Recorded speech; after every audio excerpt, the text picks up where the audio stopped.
Hello, everyone. Welcome to 2D Reviewers. My name is Dave. And I'm Dirk.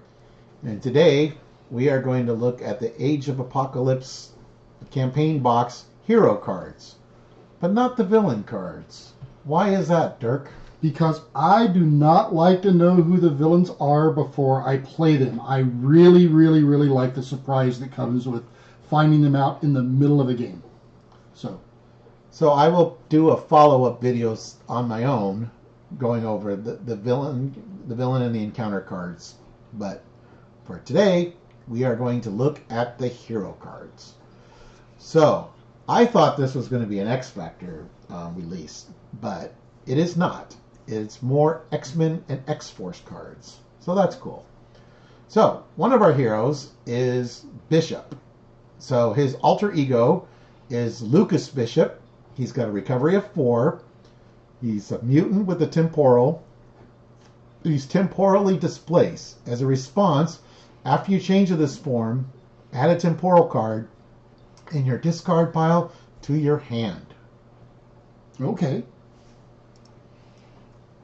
All right, so then his hero side, Bishop, is a 2 thwart, 2 attack, 1 defense, temporal, X-Men.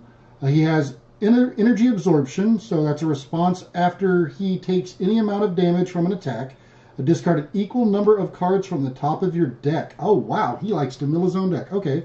Add each resource card discarded this way to your hand.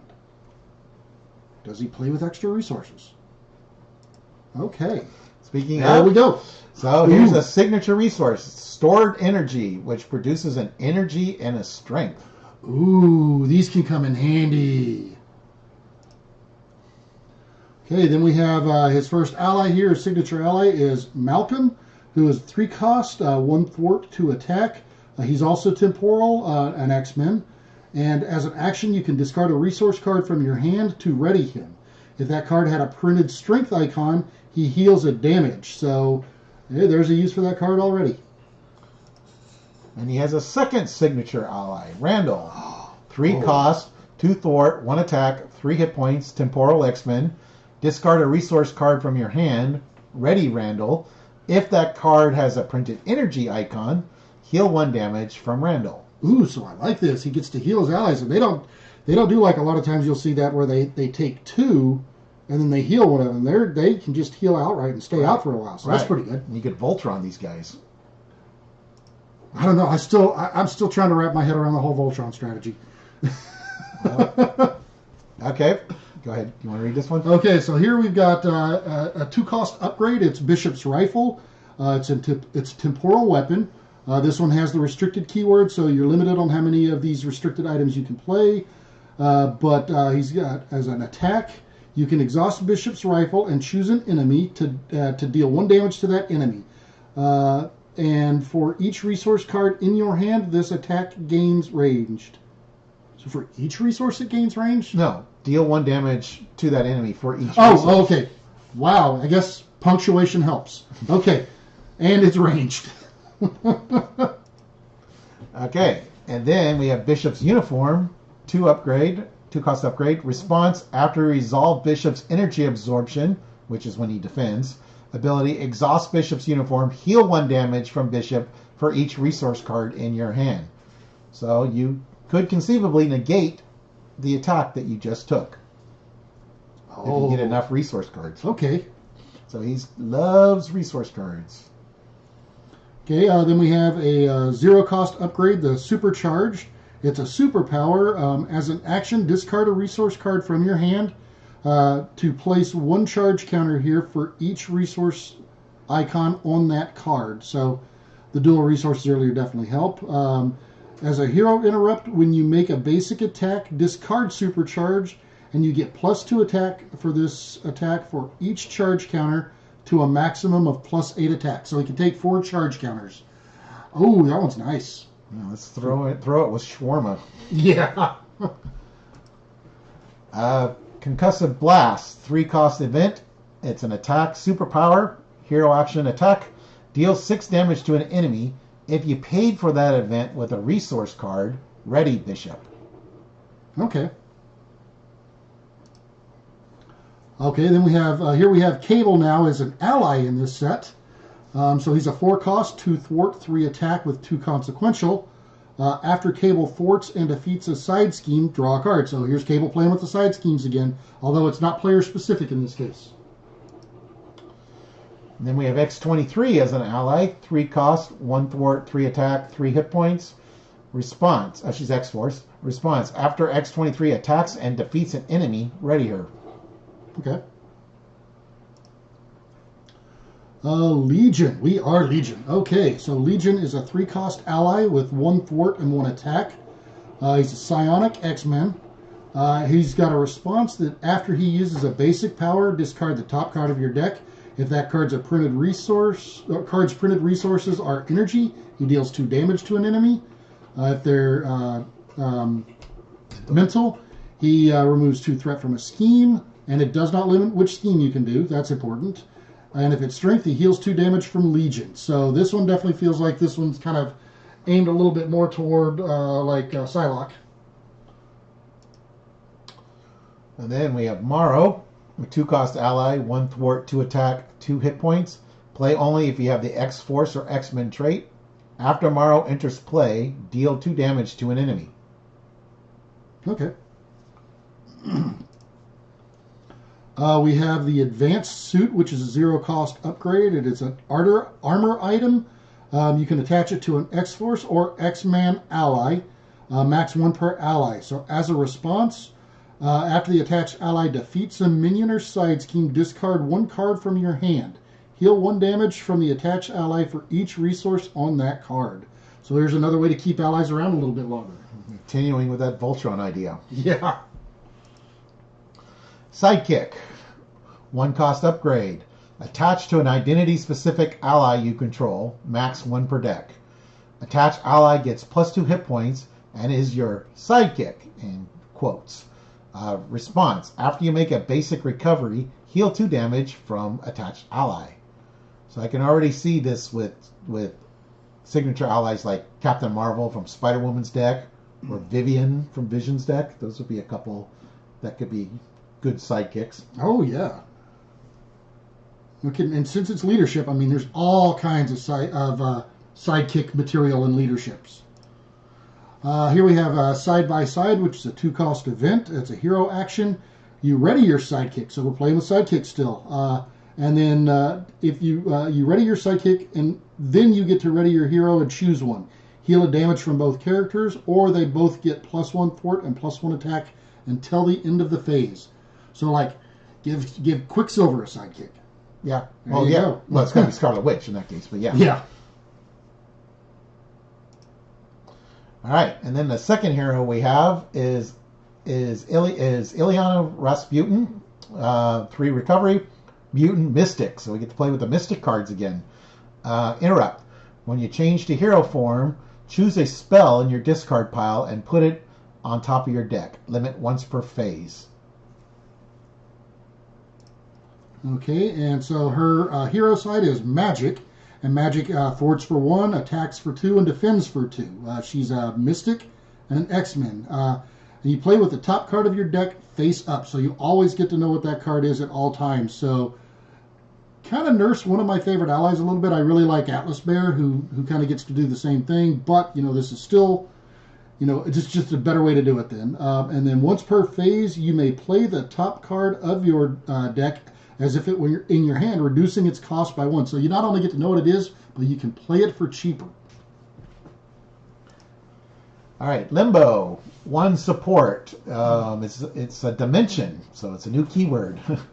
Response. After the villain phase begins, exhaust Limbo.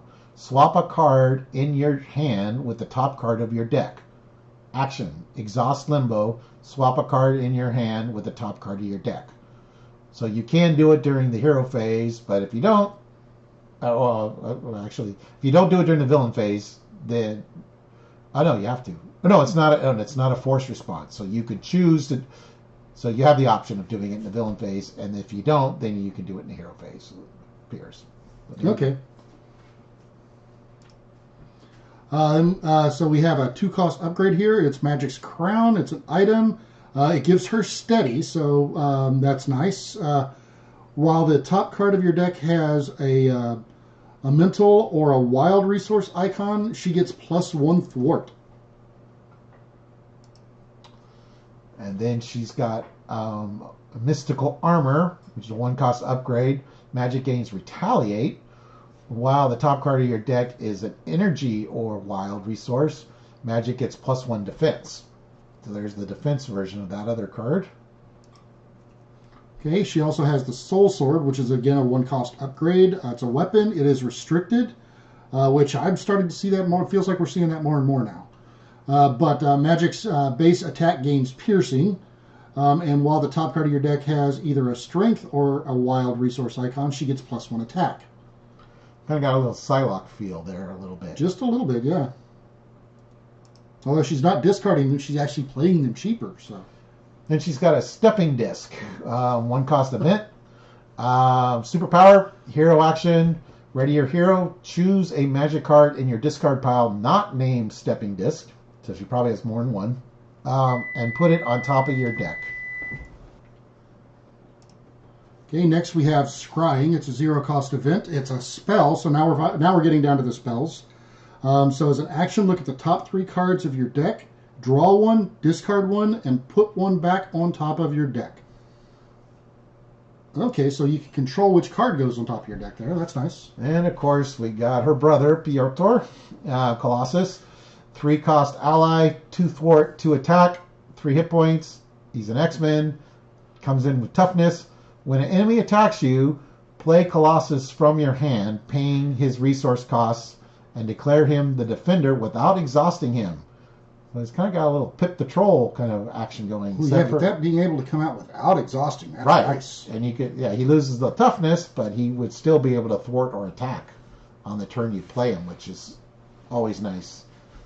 I mean, a lot of times when I play allies with toughness, I don't activate them the first time because I don't want to lose the toughness to consequential damage. And you play him in leadership, you can get a little bit of recursion going on there, keep him around for a few turns as a blocker. Could he be a Maria replacement for you? I don't know about that. Yeah, you're asking a lot there. Okay, then we have Gold Balls. He's a 3-cost ally here. He's a 1 thwart, 1 attack. He's an X-Men. As an interrupt, when Gold Balls attacks, discard up to 3 cards from the top of your deck. He gets +X attack for this +X attack for this attack, where X is the number of cards discarded this way. So so you can just determine, by how many cards you're discarding what he's getting there. So so you can kind of scale him a little bit. Nice way to finish off a minion or something. Then we have Tempest, who's a 2-cost ally, 1 thwart, 1 attack, 2 hit points. Play only if your identity has the X-Men trait. Interrupt. When the villain would scheme, discard Tempest, cancel that activation, deal yourself 1 face down and counter card. So that's good against high schemer villains, but I don't know, it seems kind of spendy for... Yeah, it seems really risky if it's somebody who swings big. Yeah. I mean, against Rhino, he doesn't scheme it. I don't think it's worth it, but some of the villains that can hit hard or scheme hard, that would be a nice way to negate it.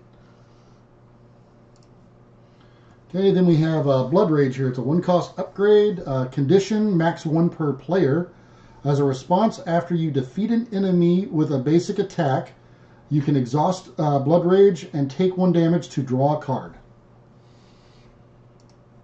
So, let's see. Wait a minute. Hold on. Go look at that one again? Sure. After you defeat an enemy. Okay, so I was thinking this one might be really fun with Spider-Ham. But... yeah, he would be pretty fun with Spider-Ham, but you'd have to play with your build a little bit so that you're using your basic more often there. Yeah. Oh, you get a tune counter and draw a card. Yeah, that'd be pretty good. We have Full Body Charge, 4-cost event, an attack. Hero action, deal 8 damage to an enemy. If your hero's remaining hit points is less than half your hero's starting hit points, that attack gains overkill. This would be really good. This is pretty good. Yeah, overkill when you're low in health. Well, what I'm kind of looking at is the cost of that. That's an 8 plus a 4 cost. I've got some aggression decks that would be fun, and it can do 12 damage with that thing. Right, with that home technique Yeah. card. Yeah. Yeah, with home technique, that would do 12 damage.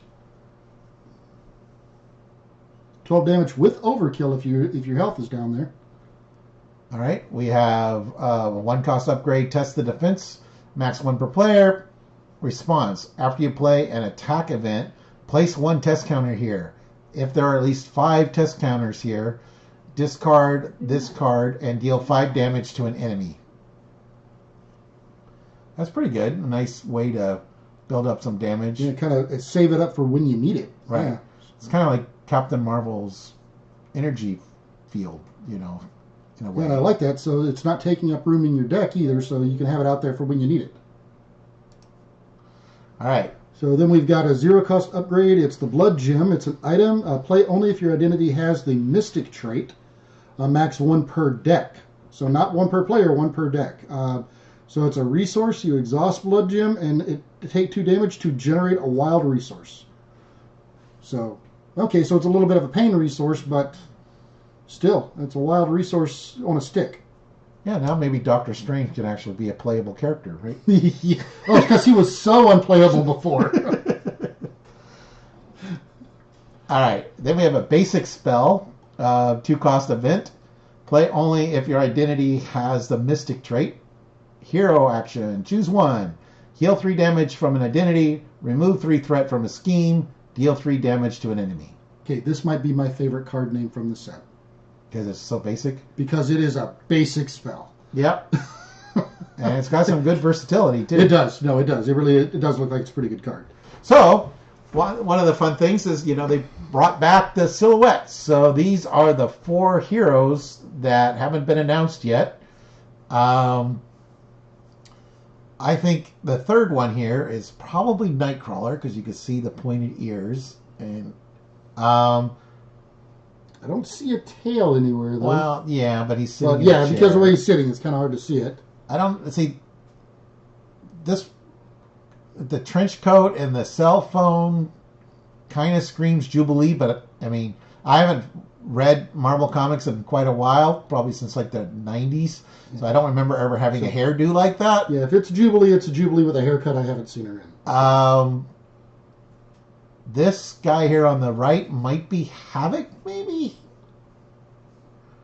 That's Plastic Man. Yeah, wrong universe. I don't know if this is like Multiple Man or something. Maybe that would be fun. But yeah. So that is Age of Apocalypse. It's coming March, according to Asmodee's webpage right now. It's March 29th, but that is subject to change. But we do have to wait 4 months. But next week we get X-23 and Deadpool, so that should be fun. New aspects to play with, or A new aspect. half an aspect, because I don't think they're going to have a lot of cards to it. Honestly. Yeah, but instead of 4 aspects in a basic, we'll have 4 3/4 of an aspect in a basic. Then I guess. Yeah, I'm kind of looking forward to seeing what some of these cards are. I haven't looked at any previews on it yet, so.